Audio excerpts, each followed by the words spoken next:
मेरे नमन को सरकार एक बार स्वीकार कर लेने, यही मेरी प्रत्येक दिन की अर्जी और मर्जी है। मैंने अपने गुरु से जस मांगा जस भी मिला। इस जस को बांटते हुए इस लोक को छोड़ अपने लोक को जाने की इच्छा, इस इच्छा का भी पूर्ण होगा क्यों कि मुझे महादेव पर संपूर्ण विश्वास है।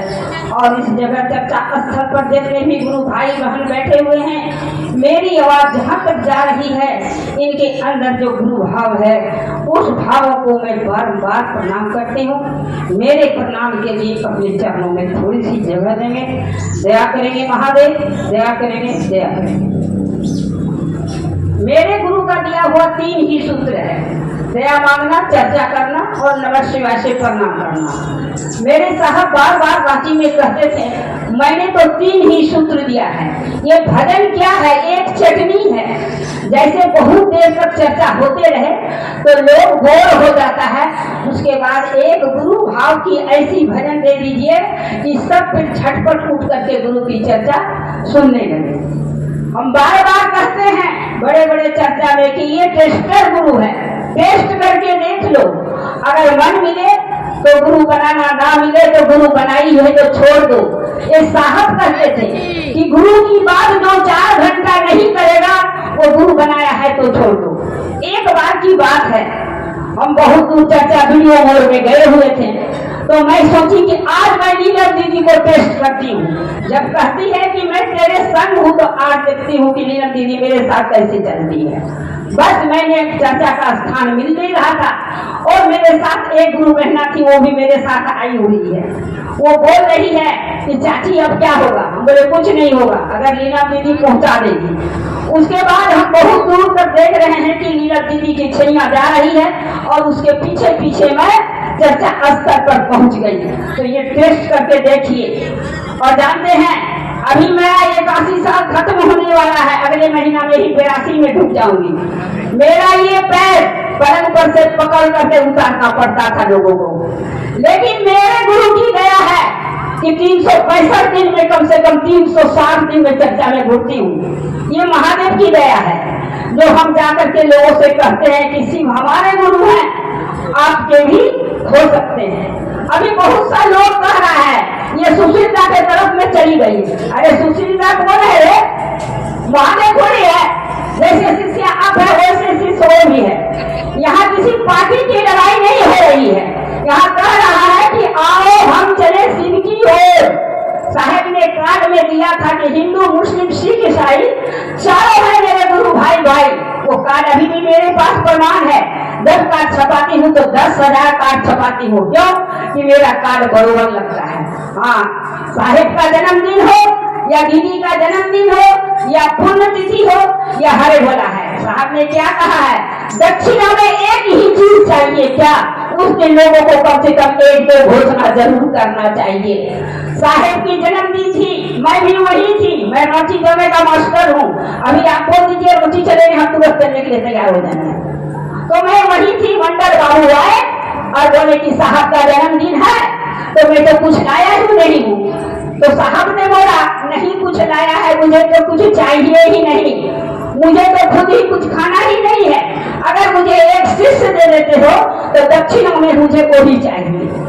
लेकिन हम लोग क्या करते हैं? उस दिन भी घोषणा करने के लिए भूल जाते हैं। 3 सूत्र साहब ने कहा था, जो व्यक्ति 41 दिन 3 सूत्र पढ़ लेगा उसको महादेव मिलने में कोई देरी नहीं है। ये मैं भी गारंटी के साथ करती हूँ, वारंटी के साथ नहीं करती हूँ। जब साहब कहे थे कि 4 घंटा महादेव की बात नहीं करेगी तो गुरु बनाना छोड़ दो। अगर गुरु बनाई भी है तो छोड़ डालो।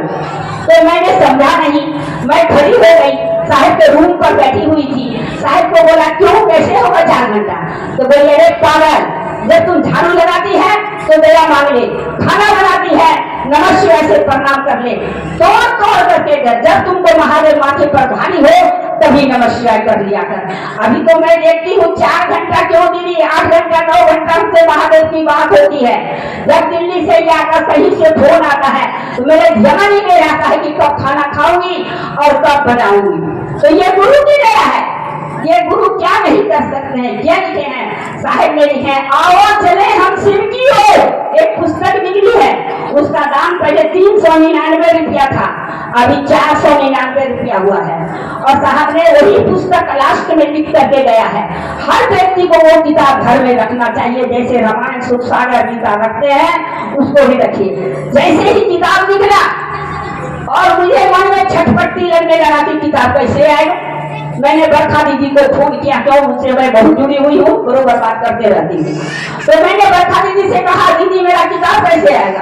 बोला शांत रहिए, आपका किताब आ जाएगा। बहुत लोग यहाँ गुड्डू बाबू को चिंते होंगे, देव घर में रहते हैं, और गुड्डू बाबू के साथ में किताब भेजे और दोनों फोन नंबर दे दिए और बोले कि काली बाड़ी उतर करके फोन करिएगा, आपको रिसीव कर लेंगे। और दीदी हमको भी फोन कर दी कि गुड्डू बाबू के हाथ से आपका किताब भेज दिए हैं।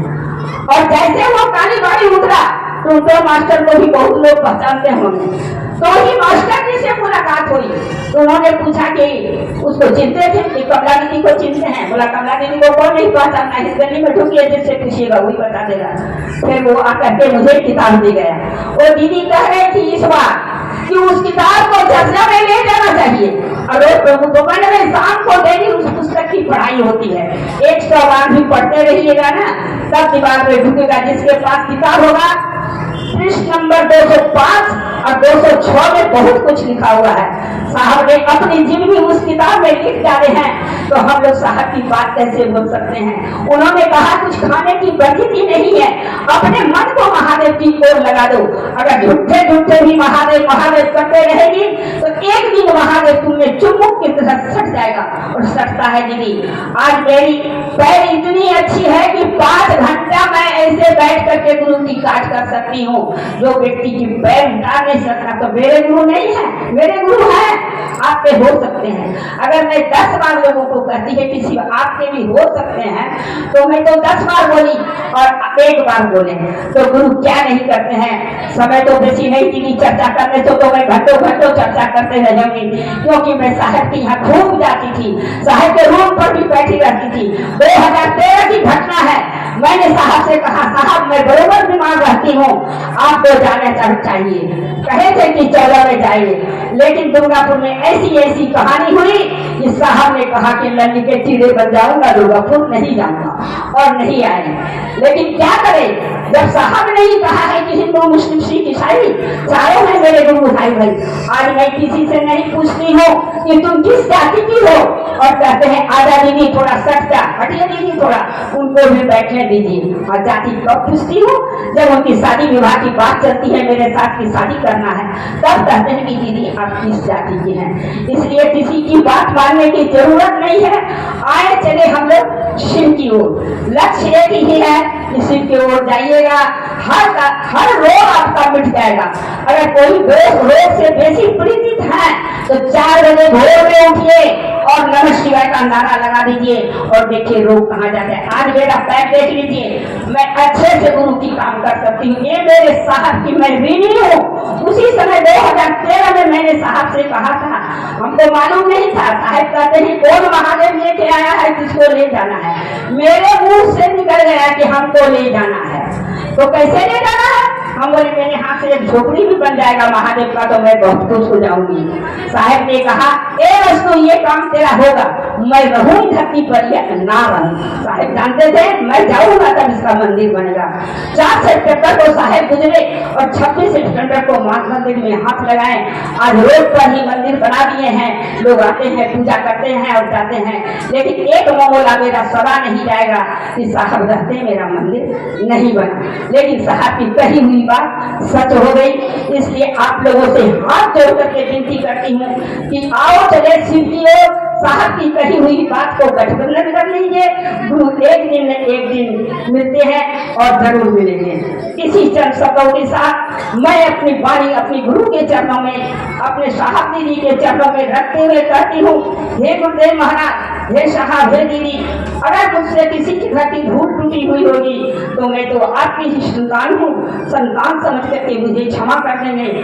और चर्चा स्तर पर जितने भी गुरु भाई बहन बैठे हुए हैं, मेरी आवाज जहाँ तक जा रही है, इनके अंदर जो गुरु भाव है, इस भावों को मैं दोबारा फिर से प्रणाम करती हूँ। मेरे प्रणाम के लिए अपने चरणों में थोड़ी सी जगह देंगे महादेव, दया करेंगे, दया करेंगे, दया। चलिए।